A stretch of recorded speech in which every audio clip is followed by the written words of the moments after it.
On this Sunday night, electing a leader. The Conservative Party leadership race ends tonight. And the next leader is going to have a lot of work cut out for them. Who will they choose, and what are their chances of becoming the next Prime Minister? Fire and water. Wildfires consume California as the Gulf Coast braces for a double dose of hurricanes. Plus, a shocking catch. I seen, some weird looking fish and one thing and another, but this one took the cake. Hear from the Newfoundland fisherman who netted this curious creature from the deep. Global National with Robin Gill. Reporting tonight, Jeff Semple. Good evening and thank you for joining us. We are watching developing news in Ottawa right now as the votes are counted in the Conservative leadership race. 4 candidates vying to replace Andrew Scheer as party leader. Nearly 175,000 votes were cast by mail, a record number of ballots in any leadership race. They were locked up in this vault until early this morning when the counting began. Now, a technical problem with the machine used to open those envelopes has now delayed the start of the event. But a party spokesperson says the program will begin very shortly and the victor will be revealed later tonight. And he or she will have their work cut out, uniting the party, navigating the role of opposition leader, and deciding whether to push for an election once the government resumes in September following Parliament's prorogation. Abigail Beeman is in Ottawa for us tonight near the Convention Centre where the leader will be announced this evening. And Abigail, I mentioned that technical delay. How are things looking there now? Well, Jeff, it's really the definition of a developing story here with things continuing to change. But the latest from the party is that the show should start at any minute now.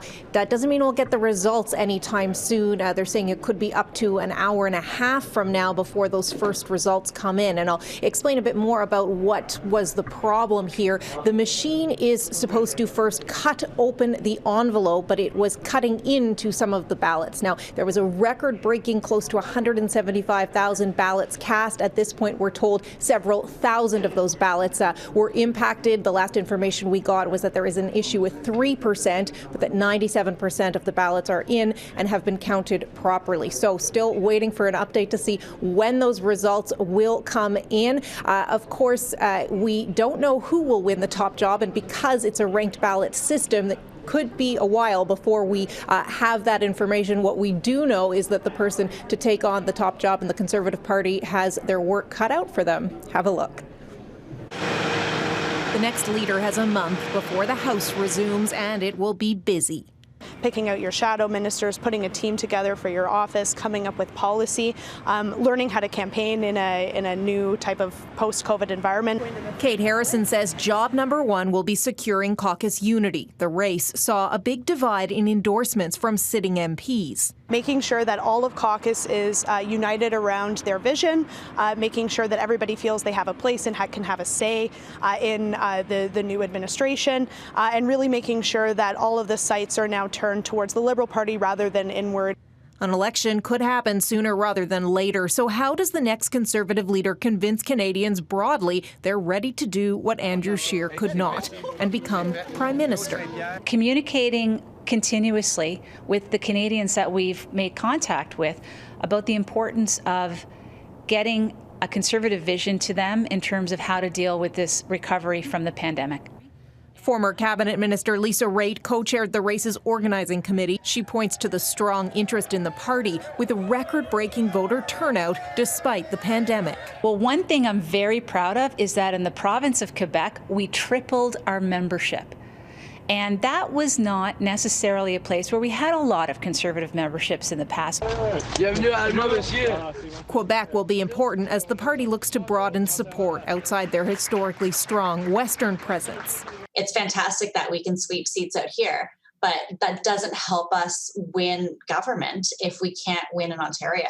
And the next leader is going to have a lot of work cut out for them in growing our base.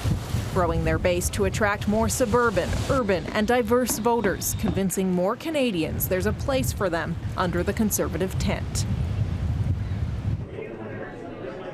So the show has just gotten underway here in Ottawa. We will still be some time, and we don't know exactly when the results will start to come in, but a little more on that ranked ballot system and how it works. In order to win, a candidate needs a majority, which is 16,901 points. And people voting can rank up to all four candidates if they wish in order of their preference. And so if no one wins on that first ballot, that's when you move to the second and third ballots. And that's why people's second and third choices can become so important. Jeff? Shaping up to be a long night. Thanks, Abigail.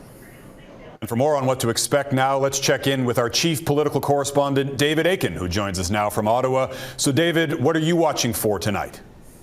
Well, Jeff, we know that there has been this huge turnout in this race. A whopping 175,000 Conservatives voted in this contest, and that's an all-time record for any leadership race in the country. But the base is engaged, but I'll be looking for the regional breakdown. Are all the votes just from Alberta and Saskatchewan, or did the party get Quebec voters as well? We heard Lisa Raitt tell Abigail that the Quebec membership tripled. Great, but where in Quebec?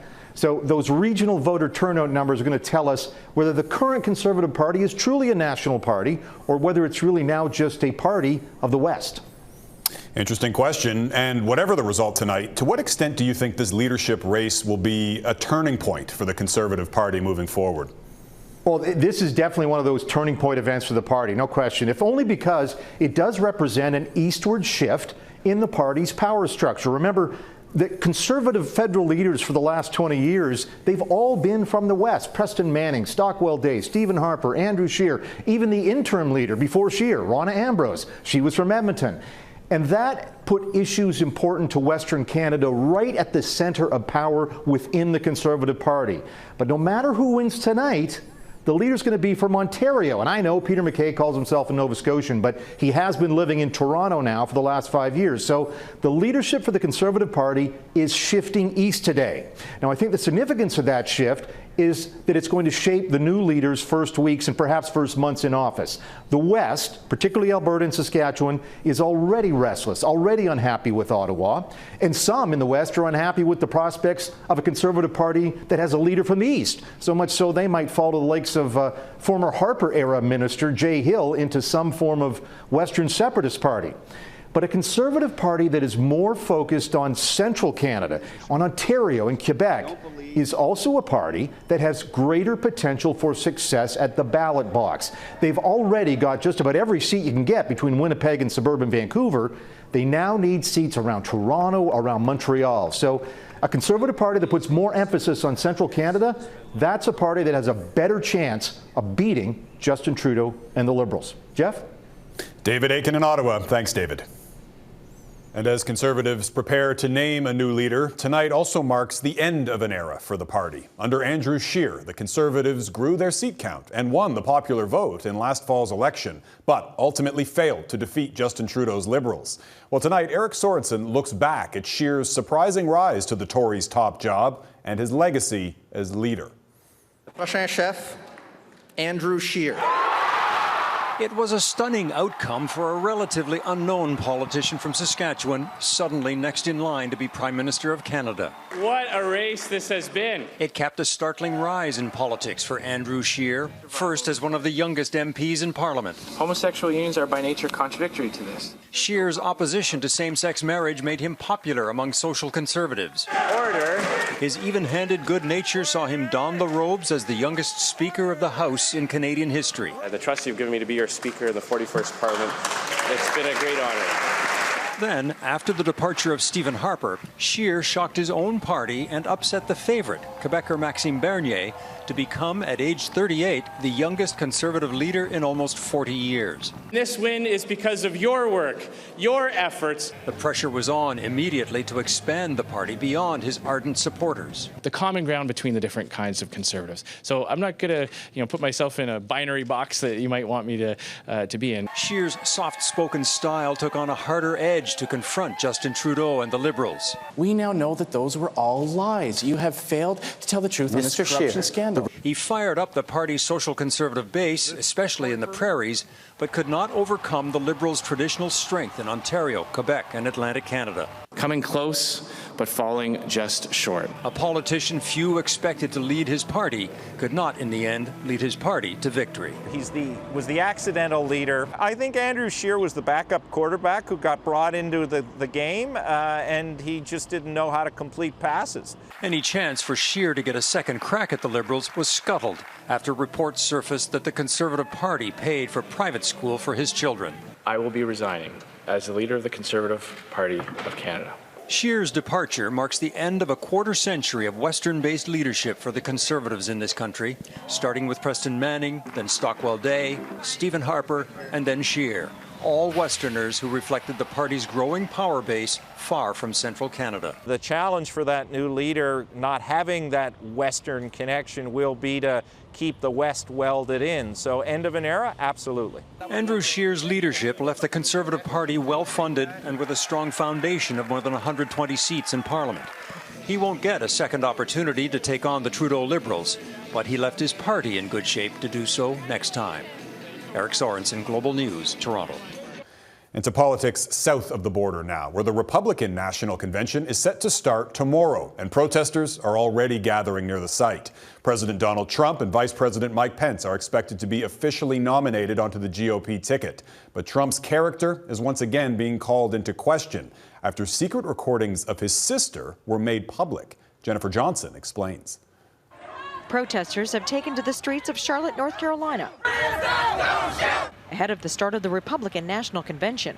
Despite the COVID-19 pandemic, U.S. President Donald Trump is expected to thank delegates in person at the convention center Monday. So we're going to talk about the American story, about all the accomplishments that we've had over the last 4 years with President Trump and what the president's second term vision is going to look like. The GOP's big event to formally nominate the Trump-Pence ticket comes as the president's sister is making headlines. The Washington Post first reported that Marianne Trump Barry, a retired federal judge, was secretly recorded by the president's niece. On those recordings, Barry is heard saying her brother has no principles and can't be trusted. The change of stories, the lack of preparation, the lying, the holy but he's appealing to the base. Trump Barry has not commented on the recordings, but the White House chief of staff is defending the president. This is politics as usual by a niece that was written out of a will that would apparently just has an axe to grind. Meanwhile, the president is facing a new battle with Congress. In a rare weekend session, the House approved a bill giving the U.S. Postal Service $25 billion and banned the removal of mail collection boxes and sorting machines ahead of November's election. Postmaster General Louis DeJoy, a major Trump campaign donor, had ordered the removal of the equipment, then warned 46 states some votes for the election may not be counted in time. We will send it to the Senate. And let me just say that, as I've always said, public sentiment is everything. They'll be hearing from their constituents because this hits home. Senate Republicans say they have no plans to act on the legislation, and President Trump has already threatened to veto it. Jennifer Johnson, Global News, Washington. To the COVID-19 pandemic now, and cases are surging in Manitoba. That province just recorded its largest daily spike since the start of the pandemic, and its chief public health officer says the number should act as a wake-up call. Manitoba just recorded 72 new cases in just 24 hours. That brings the province's total number of cases to 944. Investigators in Iran say they've now recovered about 19 seconds of cockpit conversation from that Ukrainian jetliner that was shot down over Tehran back in January. Data from the black boxes reveals it was hit by 2 missiles 25 seconds apart, and that passengers were still alive for some time after the first impact. The flight recorders were sent to Paris in June to be examined by a team of international investigators, including experts from Canada. All 176 people on board died in that crash, including 55 Canadians. Still ahead, a deadly stampede after police in Peru break up an illegal pandemic party.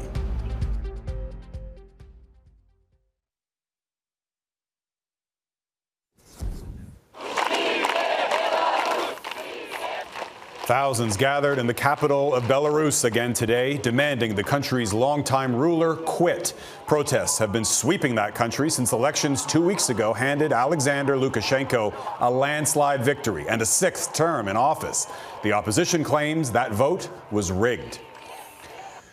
And to a deadly stampede in Peru after police raided a crowded disco to enforce a COVID-19 lockdown.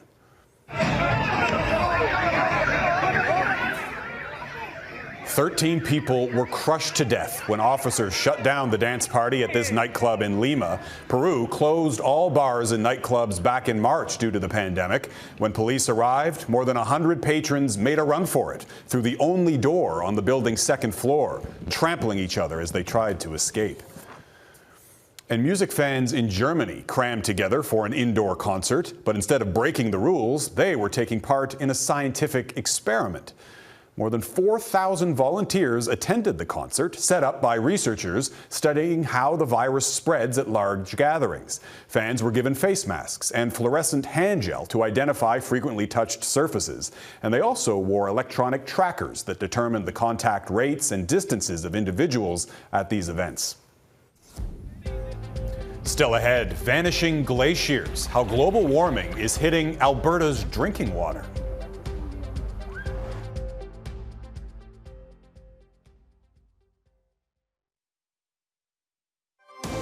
You're watching Global National.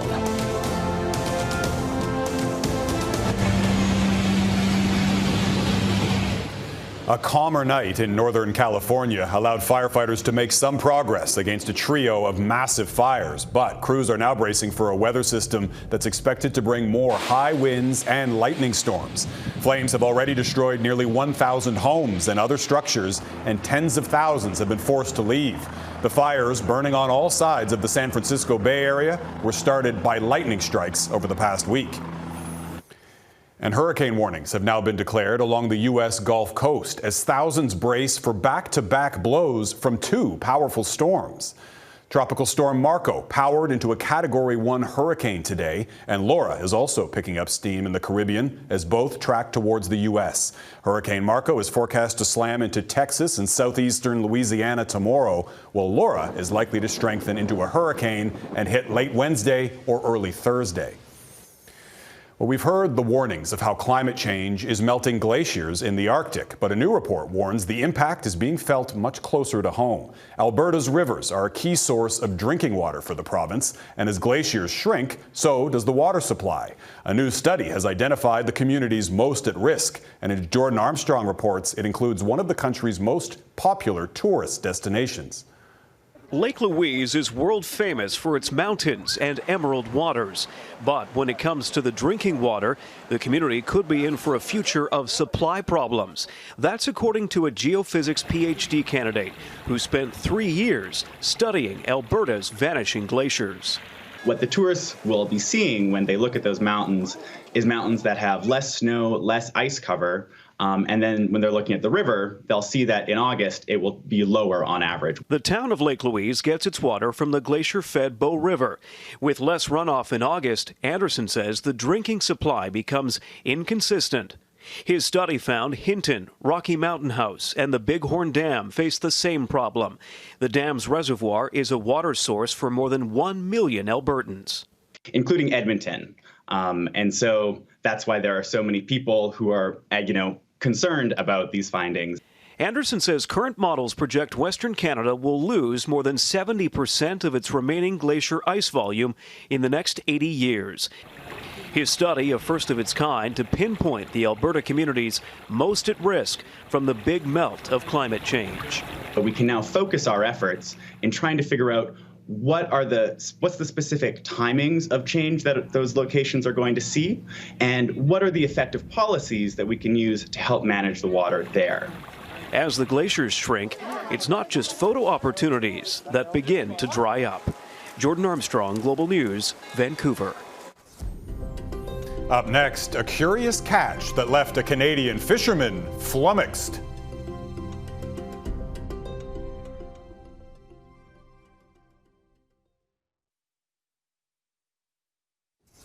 Jersey! Jersey! Jersey! Well, talk about an underdog story. Jersey, an 11-pound Jack Russell Terrier, wasn't afraid to take on this large black bear in BC when his owners accidentally stumbled upon it at a farm. Without hesitation, the dog ran towards the bear, barking right at its face.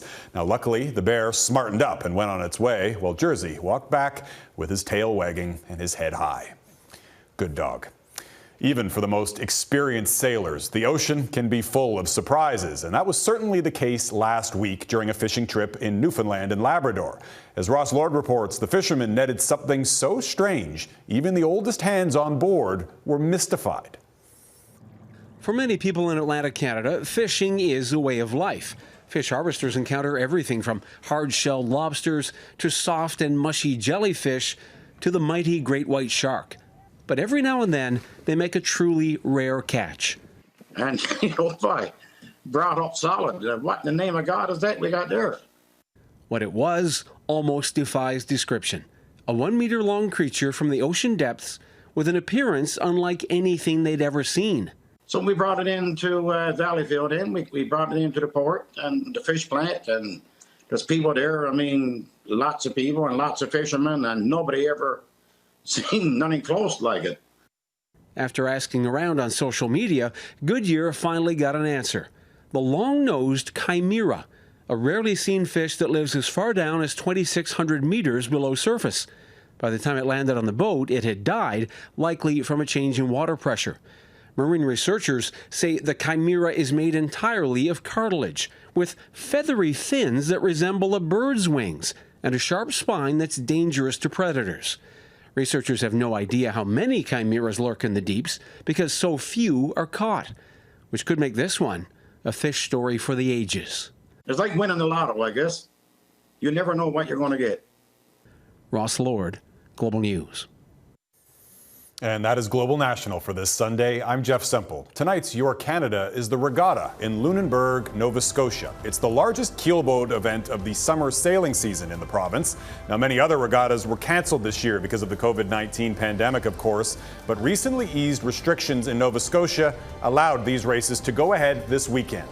Thanks for watching. Robin Gill will be back here with you tomorrow. Have a great night.